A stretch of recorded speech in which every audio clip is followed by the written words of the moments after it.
HUT Bayangkara ke-78 tahun 2024, Polda Aceh menggelar beragam kegiatan untuk menyambut Hari Bayangkara yang diperingati setiap tanggal 1 Juli.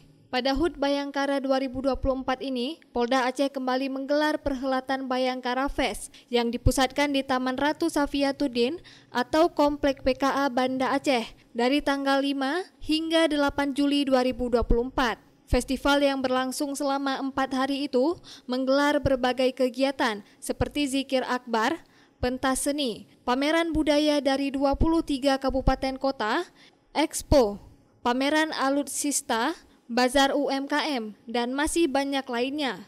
Ketua Panitia Bayangkara Fest 2024, Kombes Pol Winardi, saat melakukan pengecekan akhir di panggung utama perhelatan Bayangkara Fest mengatakan, event ini merupakan event pesta rakyat. Di samping itu, Bayangkara Fest merupakan upaya Polda Aceh dalam meningkatkan perekonomian masyarakat. Kegiatan Bayangkara Fest ini sengaja kita buat untuk dalam rangka HUT Bayangkara ke-78.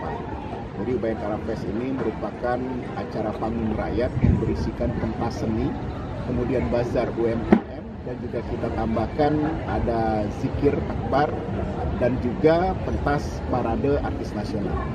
Nah, Bayangkara Fest ini bertujuan untuk menjalin silaturahmi masyarakat Aceh karena kita akan menghadapi 2 event, yaitu PON. Jadi kita mengedukasi masyarakat Aceh bahwa kita jadi tuan rumah PON, berharap masyarakat bisa menjadi tuan rumah yang baik.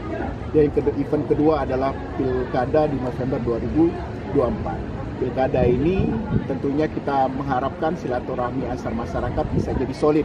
Walaupun dia berbeda pilihan, tetap merupakan satu saudara. Pembedanya dari tahun kemarin adalah di tahun ini kita ada kompetisi hip hop dan beatboxer internasional.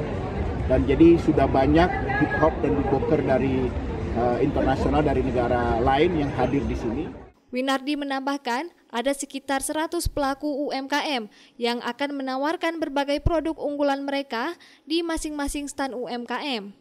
Jelang pembukaan Bayangkara Fest 2024 yang dijadwalkan akan berlangsung pada Jumat 5 Juli 2024 malam ini, progres kesiapan pergelaran Bayangkara Fest 2024 sudah mencapai kesiapan 100%.